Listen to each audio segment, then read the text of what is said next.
सहरसा में railway station पर देर रात जमकर हंगामा हुआ। आरपीएफ अभ्यर्थियों ने सहरसा स्टेशन पर तोड़फोड़ की। अभ्यर्थियों ने इस दौरान अगजनी भी की है। यानी तो ट्रेन की लेट होने की वजह से अभ्यर्थियों ने यह हंगामा किया। हंगामे की ये तस्वीरें आप देखिए। आरपीएफ अभ्यर्थियों का हंगामा। सहरसा से बड़ी खबर, जहां पर स्टेशन पर तोड़फोड़ की गई है, अगजनी की गई है, कुर्सी टेबल को नुकसान पहुंचाया गया है। ट्रेन में लेट होने से ये छात्र बेहद नाराज थे और इन्होंने तोड़फोड़ तो की ही, साथ ही अगजनी भी की है। स्टेशन पर तोड़फोड़ और अगजनी की ये तस्वीरें आप देख पा रहे हैं, जहां पर छात्रों का उपद्रव नजर आया। कुमार अनुभव हमारे साथ फोन लाइन पर। कुमार, क्या खबर है अभी फिलहाल? विवेक, मैं बता दूं, ये घटना जो है देर रात की है। तकरीबन जो है 1 से 1:30 बजे की है, जब अभ्यर्थी जो है काफी संख्या में स्टेशन पर मौजूद थे। उस 11 बजे जनहित ट्रेन को खुलने को होता है, लेकिन 30 तारीख से जो है इंटरलॉकिंग का काम चल रहा है, जिस वजह से जो है रात में ट्रेन जो है लेट हुई। तकरीबन 1:30 बजे के आसपास जो है सारे परीक्षार्थी जो है वो उड़ हो गए। उसके बाद जो है तोड़फोड़ आगजनी करना शुरू कर दिए।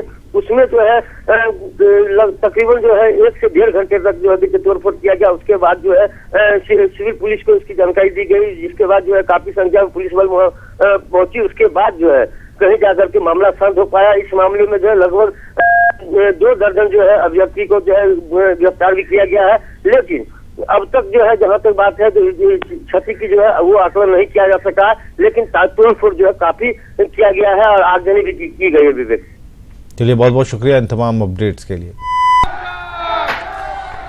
तो ट्रेन की लेट लतीफी से बेहद नाराज थे छात्र और उन्होंने आरपीएफ अभ्यर्थियों ने हंगामा करना शुरू कर दिया। प्लेटफॉर्म पर आप देख सकते हैं अगजनी की, और प्लेटफॉर्म में जो दफ्तर होते हैं वहां भी इन्होंने कुर्सी में चटकाया।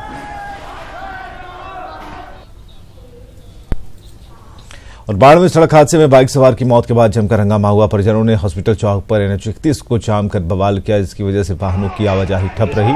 मौके पर पहुंची पुलिस पर असामाजिक तत्वों ने फायरिंग कर दी। पथराव में SDM मामूली रूप से चोटिल हुए हैं।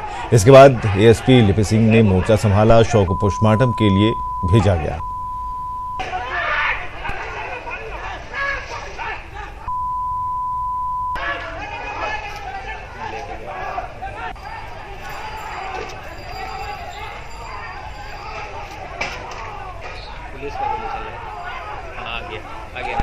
और शिवहर से बड़ी खबर है, जहां शिवहर में बेलगाम रफ्तार का कहर देखा गया है। गन्ना लदे ट्रैक्टर ने 2 लोगों को कुचला है। दोनों की घटनास्थल पर मौत हो गई है। पुरनहिया के बसंत पट्टी चौक की घटना है, जहां गन्ना लदे ट्रैक्टर ने 2 को कुचला है और खबर आ रही है कि दोनों की घटनास्थल पर मौत हो गई।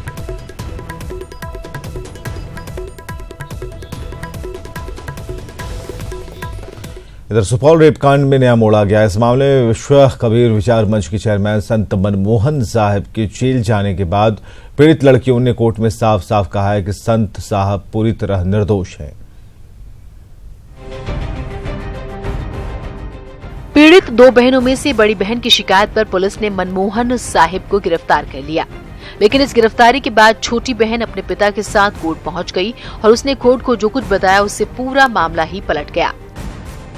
कहा जा रहा है, जो कुछ भी दिखाया जा रहा है, ये सब एक किसी की साजिश है हमें समाज में कलंकित करने के लिए, हमें बदनाम करने के लिए। ना तो संत मनमोहन साहब जी गलत है और ना हमारे साथ कुछ गलत हुआ है। लगाया नहीं, सब कुछ झूठा है। आपका क्या कहना है उसको लेकर? बाबा निर्दोष है। आपकी बड़ी बच्ची तक झूठ बोल रही है। हाँ जी, उसको रामदास और ये राजीव बलगलाया। पीड़ित पक्ष ने इस घटना के लिए संत रामदास और राजीव नामक शख्स को जिम्मेवार ठहराया। स्थानीय लोग भी संत मनमोहन साहिब पर लगे आरोपों को गलत बता रहे हैं। चरित्र के विषय में मेरा अपना दावा है कि मनमोहन दास जी स्वच्छ हैं, उनमें कहीं से कोई दाग नहीं। ये सब तो हम लोग जीवन 20 साल से उसके साथ हैं। कभी हमारे परिवार के साथ भी अभी तक रह रहे हैं। हमारा परिवार से अभी आता जाता है, किसी तरह का बहुत और सत्संगी सब आता है। लेडीज सब कहाँ को सत्संग आज तक वो तक नहीं निकला। बहरहाल पीड़ित पक्ष के बयान से मामले में नया मोड़ आ गया है। देखना है कि पुलिस क्या इस पर अपना रुख अपनाती है। सुपौल से अमित झा के साथ bureau report, news 18 network. Bihar के डीजीपी गुप्तेश्वर पांडे ने बीती देर रात पटना शहर के अलग अलग इलाकों का जायजा लिया। इस दौरान सभी गश्ती दल अपने अपने क्षेत्र में गश्त लगाते पाए गए। गश्ती दल का निरीक्षण करने के बाद डीजीपी पटना के एसएसपी कार्यालय पहुंचे। इस दौरान एसएसपी गरिमा मलिक सभी पदाधिकारियों के साथ बैठक कर रही थी। डीजीपी ने वहां सभी पुलिस अधिकारियों का हौसला बढ़ाया। न्यूज 18 के साथ खास बातचीत में डीजीपी ने कहा कि पटना पुलिस के व्यवहार में 8 दिन में बदलाव दिखने लगेगा। और डीजीपी गुप्तेश्वर पांडे से बात की हमारे सहयोगी नीलकमल ने। के डीजीपी गुप्तेश्वर पांडे रात में औचक निरीक्षण को निकले हैं पटना शहर को, और अभी सीनियर एसपी पटना के दफ्तर पहुंचे थे। पटना का भ्रमण करेंगे रात में। अभी हमारे साथ खुद बिहार के डीजीपी गुप्तेश्वर पांडे जी हैं। उनसे हम जानते हैं कि रात में आप भ्रमण कर रहे हैं, देख रहे हैं किस तरह से गश्ती हो रही है, नहीं हो रही है, क्या आकलन किया है अभी तक आपने? देखिए, बहुत अच्छा है। हमारे सारे ऑफिसर यहाँ सीनियर एसपी क्राइम मीटिंग कर रही थी, इनकी बैठक एक चल रही थी और मुझे पता चला, मैं चला आया शहर में थोड़ा गश्ती देखते हुए भी, और हमको अच्छा लगा कि सारे हमारे अफसर, बुलाओ सबको, सारे हमारे अफसर एक साथ जुटे हुए थे। सारे इंस्पेक्टर हैं, सारे डीएसपी हैं, सारे हमारे सिटी एसपी हैं, हमारी सीनियर एसपी हैं। तो मुझे जब पता चला तो मैंने सीनियर एसपी को केवल बताया कि मैं आ रहा हूँ, और मैं यहाँ आ गया तो एक साथ सबसे मेरी मुलाकात भी हो गई। और मुझे आ करके बहुत अच्छा लगा कि एक साथ सारे पदाधिकारी, सारे एसएचओ हैं, सारे डीएसपी हैं, सारे सिटी एसपी हैं, हमारी सीनियर एसपी हैं, सब लोग हैं। और सब लोगों से मैंने बात की और हमारी जो आपस की बातें हुई वो तो मैं आपको नहीं बताऊंगा, लेकिन हमारे सारे अधिकारियों ने एक स्वर से कहा कि पटना में पुलिस का बदला रंग कल से दिखेगा। बोलो भाई, दिखेगा कि नहीं दिखेगा? बोलिए। कल से पटना में पुलिस का रंग बदला हुआ दिखेगा। 8 दिन में आपको रिजल्ट भी मिलेगा। इससे ज्यादा मैं कुछ नहीं कर सकता। जो अधिकारी हैं उनको पूछा है, अभी सुना हमने बाहर से, हाउ इज द जोश? क्या हाउ इज द जोश? आप इनसे पूछिए, हमसे मत पूछिए, इनसे पूछिए उनको कैसा लगा। ये सब मेरे अंग हैं, मेरे हिस्से हैं, सब मेरे परिवार के सदस्य हैं, और सबने कसम खाया है सर पटना का रूप रंग और पटना का स्वरूप और पटना की पुलिसिंग को हम बदल देंगे। करना तो सब इन्हीं को है, हमको थोड़ा ही करना है कुछ, लेकिन ये बोले हैं कि हम करेंगे। और देखिएगा पटना में फर्क 8 दिन में आपको आएगा। पटना में 8 दिन में फर्क आ जाएगा। मैं इन्हीं के आश्वासन के भरोसे आपको ये आश्वासन दे रहा हूँ। तो 8 दिन में पटना में फर्क आ जाएगा। पटना में जो क्राइम होते हैं या फिर किसी तरह से जो लोगों इस तरह का मैं आपको लिख करके नहीं दे रहा हूँ, या कोई भी डीजीपी नहीं दे सकता ये पटना में कोई क्राइम नहीं होगा। ये नहीं कर रहा। कार्य प्रणाली में फर्क स्पष्ट दिखाई देगा। कल से कोई थाना पर भेजिए, कोई भी थाना पर जाएगा उसके साथ बदसलूकी की जो शिकायत मिलती है वो नहीं होगी। जो जाएगा उसके साथ इज्जत से लोग बात करेंगे, इज्जत से उसकी बात सुनेंगे। ये कम फर्क है, और सारे लोग रोड पर नजर आएंगे, और रिजल्ट तो आपको 8 दिन के बाद मिलेगा। वो मैं आपको बताऊंगा नहीं, आप खुद देखिएगा। तो रिजल्ट 8 दिन में मिलेगा, ये कहना है बिहार के डीजीपी गुप्तेश्वर पांडे का। और उन्होंने कहा कि 8 दिन के भीतर पटना पुलिस के व्यवहार में जो चेंजेस आएंगे उससे लोगों पे भी फर्क पड़ेगा। और हालांकि क्राइम कहीं से भी ये खत्म नहीं किया जा सकता पूरी तौर पे, लेकिन जो फर्क आएगा वो ये लोग जो हैं यहाँ के महसूस करेंगे। ये कहना था गुप्तेश्वर पांडे का। अब इंतजार कीजिए 8 दिनों का और देखिए कि पटना पुलिस कितनी पीपुल्स फ्रेंडली होती है। कैमरामैन अशोक के साथ नीलकमल, न्यूज 18 पटना। गया का एक परिवार अपनी बेटी की सकुशल रिहाई के लिए महीनों से पुलिस कार्यालय और एसपी ऑफिस के चक्कर लगा रहा है, लेकिन अब तक उसे न्याय नहीं मिला है। परिजन अनहोनी की आशंका से डरे हैं। मामला खिजरसराय के मसीपुर का है, जहां भोला सिंह नाम के शख्स का कहना है कि जमीन हड़पने के मकसद से गांव के ही सुरेंद्र शर्मा ने उनकी बेटी का अपहरण कर लिया। एसएसपी ने उचित कार्रवाई का भरोसा दिया है। बेटी को अपहरण कर लिया है झांसा देकर। हमारे गांव के बगल के ही सुरेंद्र सिंह हैं, तो हमारा जर जमीन के कब्जा के तहत हमारी बेटी को बहला फुसला कर अपहरण कर लिए हैं सर, और आज तक गायब किए हुए हैं सर। खिजरसराय में एक मामला आया था जिसमें जो लड़की के माता पिता हैं वो मिलने आए थे। उसमें माता पिता ही फ़ोटो भी दिखा रहे थे कि लड़के ने लड़की से शादी कर ली है और लड़की लड़के के परिवार वालों के साथ रह रही है। इस संबंध में थानाध्यक्ष खिजरसराय को निर्देशित किया गया है कि अविलंब लड़की की बरामदगी सुनिश्चित करें और साथ ही साथ उसका जो न्यायालय में बयान है वो कराएं और जो अन्य प्रक्रिया है उसको पूर्ण करें। कैमूर जिले के कुदरा थाना क्षेत्र का सकरी मोड़ एक बार फिर जानलेवा साबित हुआ है। एक मोपेड ने एक शख्स को टक्कर मारी। गिरने के बाद टैंकर ने उसे कुचल दिया और इसके अस्पताल में मौत हो गई। वहीं मृतक के भाई को भी इस हादसे में चोट आई है। सकरी मोड़ पर एक हफ्ते में 5 लोगों की जान जा चुकी है, जबकि आधा दर्जन लोग घायल हैं। मुजफ्फरपुर के बीआरए बिहार विश्वविद्यालय के कॉलेजों में फर्जी नामांकन का खेल चल रहा है। बिना अनुमति वाले प्रोफेशनल कोर्सेज में भी धड़ल्ले से नामांकन हो गया, लेकिन राजभवन से इस पर ब्रेक लगने के बाद सैकड़ों छात्रों का भविष्य अंधकारमय हो गया है। मुजफ्फरपुर के बीआरए बिहार विश्वविद्यालय के कॉलेजों में कई ऐसे कोर्सेज चल रहे हैं जिन्हें राज्य भवन से अनुमति नहीं मिली है। यूनिवर्सिटी ने नामांकित छात्र छात्राओं का निबंधन भी कर लिया है, लेकिन सालों से इनकी परीक्षा नहीं ली जा रही। छात्रों के आंदोलन का भी कोई नतीजा निकलता नहीं दिख रहा है। नहीं, विश्वविद्यालय की गलती थी जिसकी वजह से हम लोगों को इतना सफर करना पड़ रहा है। अगर विश्वविद्यालय हम लोग का रेगुलेशन अगर समय से पास करा लिया होता, समय से अगर एग्जाम ले लिया होता, तो इतना हम लोग हम पर नहीं होते। जिन कोर्सेज में बिना अनुमति के नामांकन हुए हैं उनमें आयुर्वेदिक, यूनानी, होम्योपैथिक, बीएड से लेकर फिजियोथेरेपी और एमफिल भी शामिल है। प्रोफेशनल कोर्सेज के नाम पर छात्रों से मोटी रकम वसूली गई, लेकिन 6 साल बाद भी परीक्षा नहीं होने से छात्र परेशान हैं। इसकी वजह से जो है ना हम लोग का 2.5 साल से समय जो है ना बर्बाद हो गया है। अभी तक जो है ना हम लोग का जो है ना सेकेंड ईयर का एग्जाम हो जाना चाहिए था। देखिए सर, विश्वविद्यालय से हम लोग ये चाह रहे हैं कि टाइम टू टाइम सारा सेशन कर दे, जिससे हम लोग का जो समय बर्बाद हो रहा है वो बच जाए। 2.5 साल हम लोग ऐसे ही बैठे रह गए। दरअसल केंद्र सरकार के आयुष मंत्रालय और इंडियन मेडिकल काउंसिल ने साल 2012 में यूनानी, होम्योपैथी और आयुर्वेदिक कोर्स के लिए नया रेगुलेशन लाए थे, जिसके आधार पर विश्वविद्यालय को राजभवन को सूचना देकर परीक्षा आयोजित करनी थी। नए रेगुलेशन के 5 साल बाद भी विश्वविद्यालय ने राजभवन को इसकी सूचना भेजी और अनुमति के इंतजार में मामला लटका रहा। कॉलेज प्रबंधन पटना हाईकोर्ट का भी दरवाजा खटखटा चुका है, लेकिन विश्वविद्यालय प्रशासन पर इसका असर नहीं हुआ। उच्च न्यायालय के सवाल पूछने पर तब विश्वविद्यालय ने रेगुलेशन को गवर्नर के यहाँ भेजा पास करने के लिए।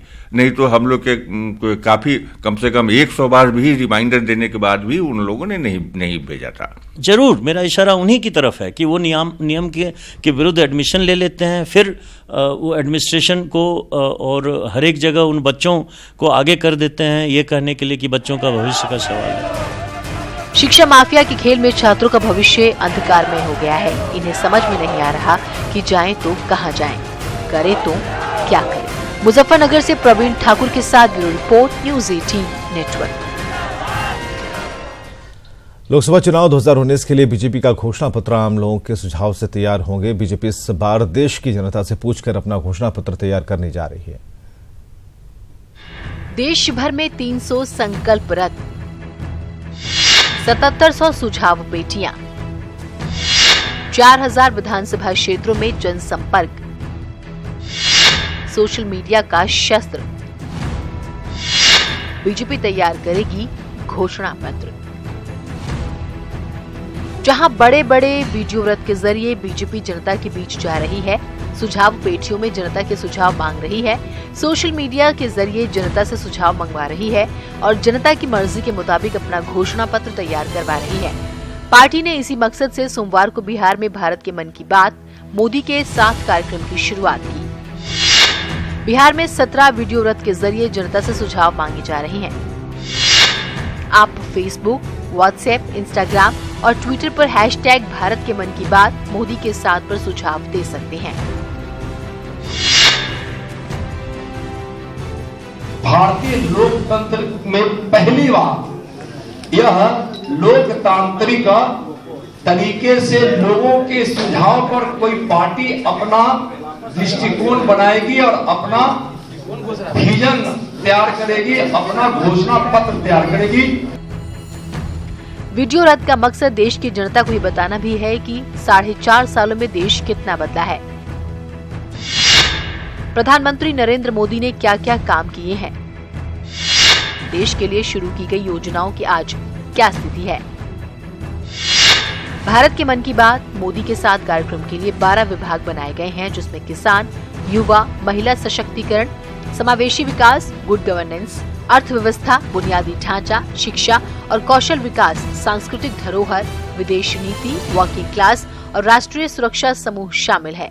सुझाव के संकलन के लिए राज्य में 20 लोगों की टीम काम कर रही है, जबकि 30 लोगों की टीम सुझाव की समीक्षा करेगी। यानी जो सब्जेक्ट एक्सपर्ट्स हैं, कई किसानों के साथ, कई व्यापारियों के साथ, कई नौजवानों के साथ अलग अलग समूह के अंदर और बैठकें आयोजित की जाएंगी और उनके साथ डिस्कस करके। बीजेपी ने इस कार्यक्रम की थीम रखी है, काम करे जो, उम्मीद उसी से हो। बीजेपी के इस कार्यक्रम का मकसद न्यू इंडिया बनाने के लिए जनभागीदारी सुनिश्चित करना है, साथ ही नए भारत का विजन जनता के सामने रखकर उसी के आधार पर चुनाव लड़ना है। डिजिटली सुझाव डायरेक्ट नरेंद्र मोदी के पास आप भेज सकते हैं अपने वीडियो के साथ। ये फैसिलिटी नरेंद्र मोदी की सरकार डिजिटल इंडिया के माध्यम से देने जा रही है और पूरे बिहार में मैंने जैसा बताया कि 17 इस तरह से रथ निकाले जाएंगे और पटना से बिहार के लिए आज बिहार के उप मुख्यमंत्री सुशील कुमार मोदी और नित्यानंद राय ने इस रथ को रवाना किया है पूरे बिहार के लिए। कैमरामैन नीलमणि के साथ नीलकमल, न्यूज़ 18 पटना। पटना में कांग्रेस की रैली के बाद अब अगले महीने एनडीए की रैली होने वाली है। 3 मार्च को होने वाली एनडीए की रैली के लिए बीजेपी ने तैयारियां शुरू कर दी हैं। पार्टी अपनी इस रैली से ताकत के साथ कांग्रेस से बड़ी रैली करने का सोच रही है। कांग्रेस जहां राहुल गांधी की रैली को ऐतिहासिक बता रही है, वहीं बीजेपी 3 फरवरी की रैली का जवाब 3 मार्च को होने वाली रैली से देने की तैयारी में है। बरौनी जाएंगे, वहां पे उनकी एक सभा होगी। उसके बाद 3 को एनडीए की रैली होगी। चुनाव का समय है तो स्वाभाविक है सभी पार्टियां चुनाव की तैयारी में, मोबिलाइजेशन में, लोगों को मोबिलाइज करने में। लेकिन अभी कल एक रैली हुई, कैसी रैली हुई मैं उस पर टिप्पणी नहीं करूंगा, आप लोगों ने ही दिखाया। हम लोग माने राहुल गांधी जी को देखने के लिए गांधी मैदान चलकर पूरे बिहार से आए और निश्चित रूप से हमारे कार्यकर्ता और नेता दिन रात मेहनत करके इस रैली को सफल बना है। तो निश्चित रूप से सत्ता में है तो उनको अब इस बात का डर है कि उतनी भीड़ जुटेगी कि नहीं, इसलिए वो स्वाभाविक है, सत्ता पक्ष है, प्रधानमंत्री हैं तो सारी शक्ति लगाएंगे। कोलकाता में सीबीआई और ममता बनर्जी की पुलिस के बीच हुई भिड़ंत पर सियासत तेज हो गई है। ममता को तेजस्वी यादव का साथ मिला है। तेजस्वी यादव कल शाम कोलकाता पहुंचे, जहां धरने पर बैठी ममता के साथ हो गए और उन्होंने इस दौरान केंद्र सरकार पर हमला बोला। तेजस्वी ने कहा कि सीबीआई बीजेपी की सहयोगी पार्टी है, अब भी सीबीआई बीजेपी के गठबंधन सहयोगी की तरह कार्यरत रही तो किसी दिन जनता इसका हिसाब कर देगी। उन्होंने केंद्र सरकार पर संवैधानिक संस्थाओं को खत्म करने का आरोप लगाया।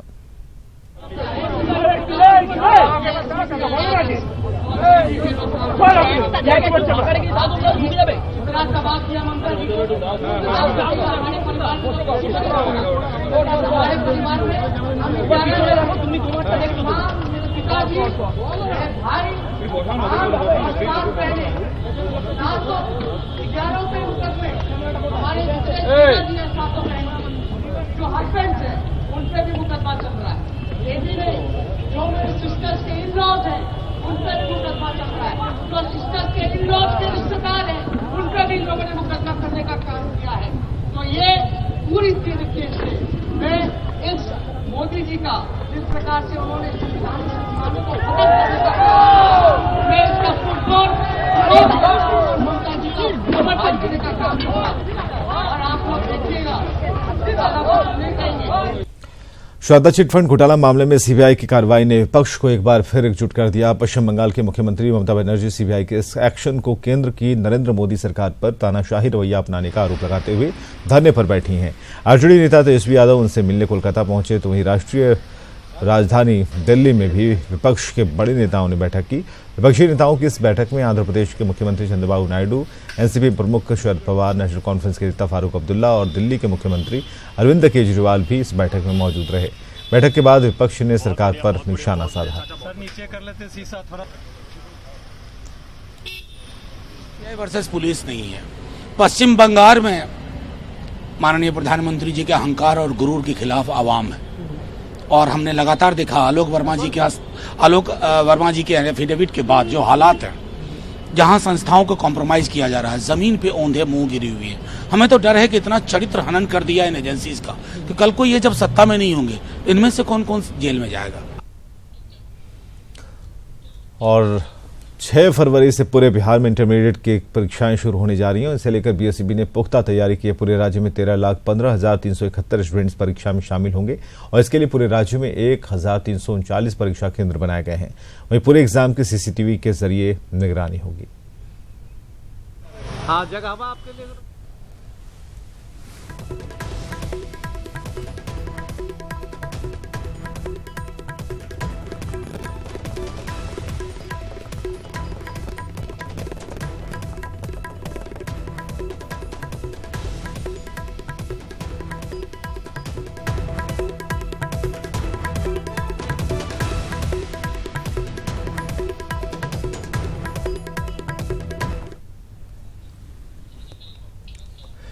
फिलहाल के लिए इस बुलेटिन में बस इतना ही। नमस्कार।